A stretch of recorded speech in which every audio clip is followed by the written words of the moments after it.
Semua hutang-hutang ditunda, diundur, direlaksasi, bahkan mau dihapuskan. Setuju teman-teman semuanya?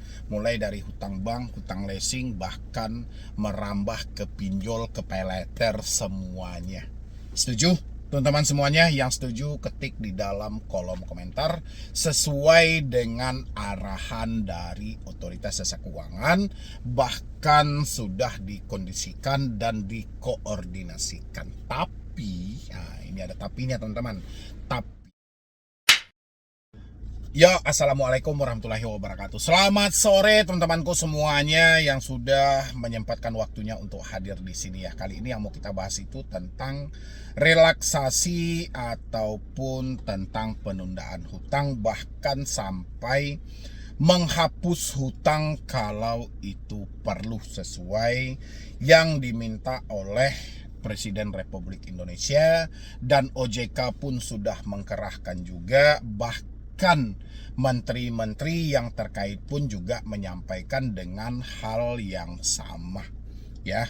Mereka meminta untuk direlaksasi, direstrukturisasi, atau bahkan dihapuskan hutang piutangnya.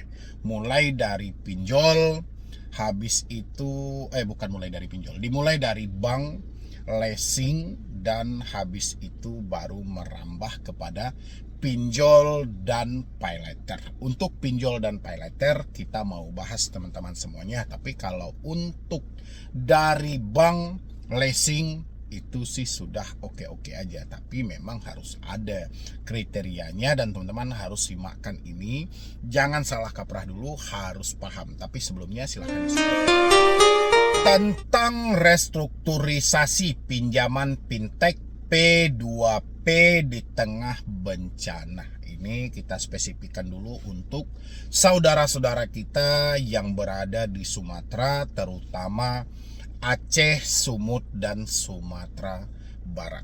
Ini teman-teman tolong disimain baik-baik. Dan teman-teman yang berada di lokasi tempat bencana itu, kalau saat ini terikat dengan bank, leasing, mungkin kalian bisa pertanyakan, sudah dibuka dan sudah diokekan sama OJK, ini sesuai dengan perintah Presiden dan Menteri juga, mungkin bisa ditanya. Untuk pinjol yang mau kita bahas soal pinjolnya teman-teman semuanya. Di sini saya ambil berita dari kontan.co.id ya, saya pinjam untuk bagian dari edukasi. Oke. Tantangan restrukturisasi pinjaman fintech P2P di tengah bencana. Oke. Di sini disampaikan, yang menulis Albar Maulana, editor Ignatia Maria ya. Kontan.co.id Jakarta, pengamat menilai bahwa dalam skema fintech P2P lending, restrukturisasi pinjaman menjadi hak lender, bukan kewenangan industri maupun otoritas terkait. Sebagai informasi, melalui siaran pers yang dikeluarkan pada Kamis tanggal 11 Desember 2025, Otoritas Jasa Keuangan perlakuan khusus atas kredit dan pembiayaan bagi debitur yang terdampak bencana banjir dan longsor di Provinsi Sumatera Utara, Aceh, dan Sumatera Barat. Kebijakan tersebut ditunjuk untuk menjaga stabilitas sistem keuangan sekaligus mendukung pemulihan aktivitas ekonomi di daerah terdampak. Ya, kita sangat mengapresiasi ya. Kebijakan itu antara lain mencakup penetapan kualitas lancar atas kredit atau pembiayaan yang direstrukturisasi, namun penyelenggara layanan pendanaan berbasis teknologi informasi LPBBTI atau fintech P2P lending, restrukturisasi dapat dilakukan setelah memperoleh persetujuan dari pemberi dana. Nah, Ini tinggal kita menunggu dari P2P lending, terutama dari pinjol ya. Saya yakin juga daerah Sumatera Barat pasti banyak, Sumatera Utara pasti banyak, Aceh pasti banyak gitu loh ya. Dan ini katanya menunggu persetujuan dari para lender yang mempunyai dana. Keputusan tidak bisa diambil oleh penyedia layanan seperti pinjolnya atau otoritas jasa keuangan gitu. Tapi kalau untuk kebijakan bank dan leasing, teman-teman silahkan pertanyakan. Oke, kita lanjutkan dulu, nanti sama-sama kita memberikan masukan juga. Pengamat sekaligus Direktur Ekonomi Digital Center Celius Naulahuda menilai restrukturisasi pinjaman akan berdampak pada lebih panjangnya waktu pengembalian pembiayaan kepada lender. Ya kan, cuman yang namanya musibah kan kita juga tidak bisa mendapatkan kepastiannya. Oh, musibah akan terjadi tanggal sekian, kan nggak bisa juga ya. Ini salah satu bagian dari risiko. Dan lagian sesuai dengan aturan OJK juga, rasa saya pengembalian dana terhadap lender pun juga lender tidak akan dirugikan dalam hal ini karena ada asuransi juga dalam hal itu gitu loh. Mereka pasti juga akan melakukan kesananya gitu loh. Ya, lagian juga belum tentu juga hutang ini akan dihapuskan semuanya ya, mungkin ada syarat-syarat khusus, balikin pokok dan segala macam kan ada.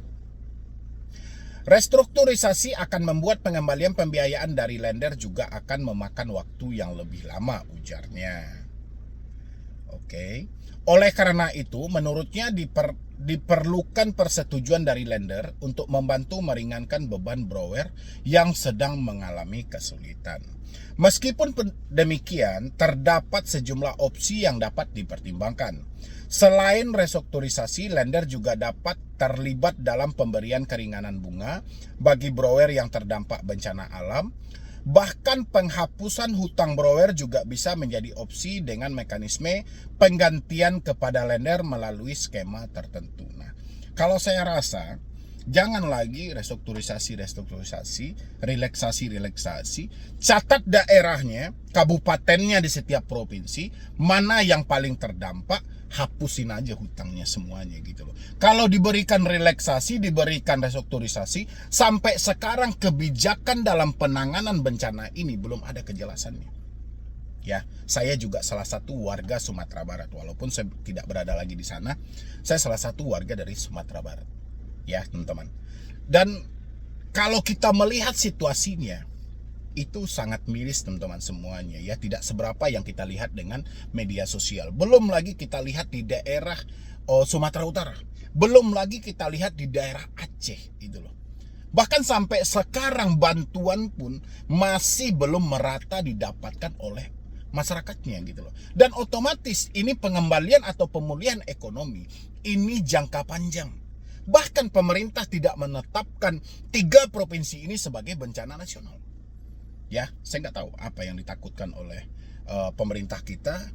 Kalau kita lihat kemampuan pemerintah kita ya mungkin mampu, tapi tidak akan secepat itu gitu loh. Kalau kita buka ini bencana nasional, ini akan banyak negara-negara tetangga yang akan ikut membantu gitu loh. Makanya saya bilangin ya, untuk para lender, mungkin OJK bisa menekankan, mungkin bisa dikoordinasikan ya, kalau bisa di kabupaten terdampak itu dihapuskan aja gitu loh.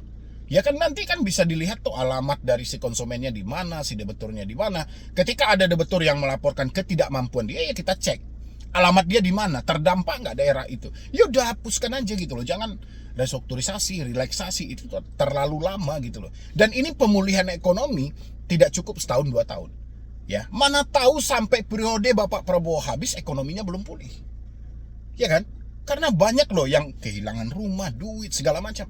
Kayak mana orang dia tempat tinggal dia aja dia udah lupa gitu loh. Yang mana tanahnya udah lupa. Karena udah berbeda, yang biasanya ada bangunan rumah di sana menjadi patokan, sekarang udah rata semuanya gitu loh. Ya, kalau saya pribadi, teman-teman gimana, isi dalam kolom komentar. Ya. Saya rasa semua opsi bisa dipertimbangkan untuk meringankan beban saudara kita yang terkena musibah. Namun satu sisi tetap melindungi lender karena sudah pasti mereka yang terkena musibah akan kesulitan untuk membayar hutang, termasuk hutang di pinjaman daring, jelas Nailul ya. Mengacu pada peraturan sekarang, ia menyebutkan bahwa keputusan restrukturisasi harus ditetapkan melalui Rapat Umum Pemberi Dana (RUPD). Diselenggarakan oleh platform sesuai dengan tata cara yang telah ditentukan, dengan keputusan yang diambil berdasarkan musyawarah mufakat dan mempertimbangkan manfaat bagi semua pihak, baik lender maupun borrower. Di sisi lain, melihat adanya program penghapusan cicilan kredit usaha rakyat KUR, Nailul menilai ada pula peluang penghapusan utang melalui dana pemerintah. Menurutnya, kebijakan tersebut dapat menjadi solusi yang baik jika diterapkan di fintech P2P lending. Menurut saya juga seperti itu. Penghapusan hutang ini harus benar-benar segera dilakukan. Ya, apalagi Sumatera Barat, Padang. Ya, Padang berapa daerah yang terdampak? Ya sudah, sasarkan di daerah itu dulu. Habis itu wilayah mana lagi? Padang Pariaman, ya sudah, ambil di sana dulu. Habis itu di mana lagi? Di Agam, ambil itu dulu, yang lain sebagainya. Dan habis itu Sumatera Utara di mana juga gitu loh. Saya rasa hapus saja. Ya seiring dengan pemerintah. Lender nggak mengalami kerugian kok. Dari mana lender mengalami kerugian? Toh sebelum bencana ini orang sudah mencicil begitu banyak.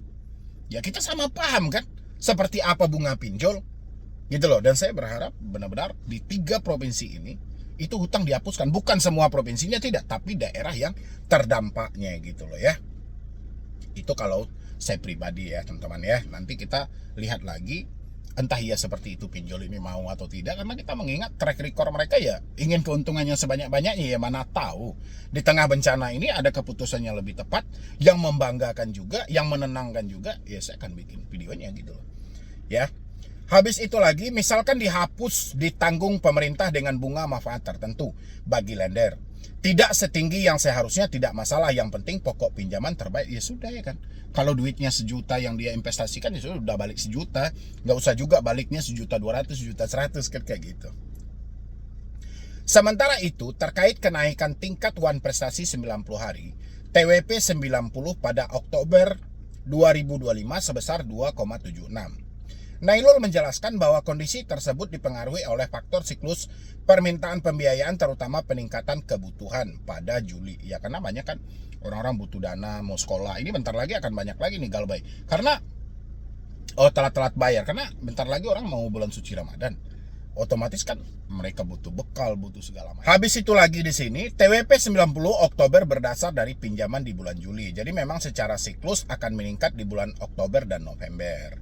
Ia menambahkan bahwa kondisi tersebut bersifat musiman. Setelah meningkat pada Oktober-November, TWP 90 biasanya akan membaik pada Desember-Januari sebelum kembali pada Februari-Maret seiring adanya kebutuhan musiman ya. Seperti liburan maupun kebutuhan sekolah anak gitu loh. Jadi udah hal-hal lumrah aja ya kalau hal-hal seperti itu teman-teman. Nah, kurang lebih seperti itu teman-teman. Jadi tinggal keputusannya dari para lender. Dan ini hutang yang dihapuskan ini teman-teman tidak satu Indonesia, tidak teman-teman. Jadi hutang yang dihapuskan itu ya ini hanya sebatas di daerah yang terdampak bencana. Tapi saya pribadi, saya mengapresiasi juga ya memang yang dibutuhkan hal itu gitu loh. Mereka tidak bisa lagi dibebankan dengan hutang untuk membiayai hidup dia sendiri aja, nggak bisa gitu loh. Ya, bahkan kalau kalian masuk ke daerah yang bencana itu gitu loh, kalian kasih mereka uang ya, atau kita pegang 1 bungkus nasi dan 100.000 uang gitu loh. Ya, suruh mereka memilih, mereka lebih memilih 1 bungkus nasi daripada 100.000 uang. Itu yang mereka butuhkan. Yang mereka butuhkan makan, minum, baju, obat-obatan dan segala macam. Itu yang mereka butuh. Mereka tidak butuh duit gitu loh. Lagian kemana mereka mau belanjakan duit itu? Kalian tengok di daerah Aceh.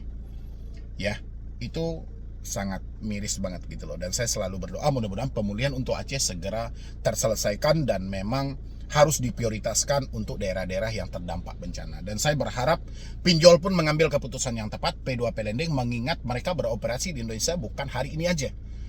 Ya, kalau hari ini dihapuskan hutang-hutang mereka yang terdampak dengan bencana, saya rasa tidak begitu signifikan kerugian yang dialami oleh para lender gitu loh. Menurut pendapat teman-teman semuanya, setuju atau tidak, isi di dalam kolom komentar dan jangan lupa di-share video ini sebanyak-banyaknya. Jadi sekian dulu dari saya, Medi Broni. Wassalam.